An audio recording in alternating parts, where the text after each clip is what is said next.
اگر ان نوجوانان ملت نے اپنے دین اور ملت کا بیڑا اٹھا لیا تو یقیناً یہ اپنی پوری قوم اور ملت کو کامیابی سے ہمکنار کر دیں گے۔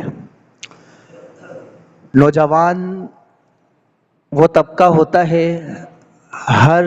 گروہ کا، ہر مذہب کا، ہر قوم کا،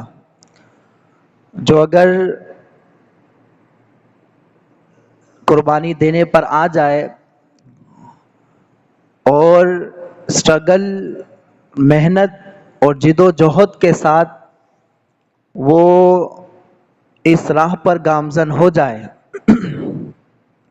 تو اس قوم اور ملت کی کامیابی کو کوئی نہیں روک سکتا، چونکہ وہ طبقہ ہے کہ جس طبقے کو آج کمزور کرنے کے لیے کوئی کسر نہیں چھوڑی۔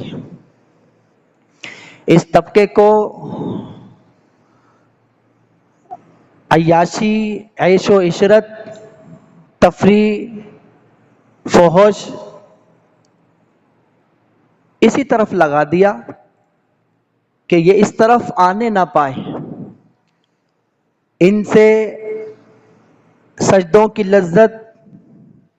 رب کی محبت تو عشق، اس کا خوف اس سے دور رکھا گیا، اور دنیاوی ظاہری لذتوں سے آشنا کرنے کے لیے ان کے سامنے بہت سارے انہوں نے جال بچھائے اور وہ کامیاب ہو گئے۔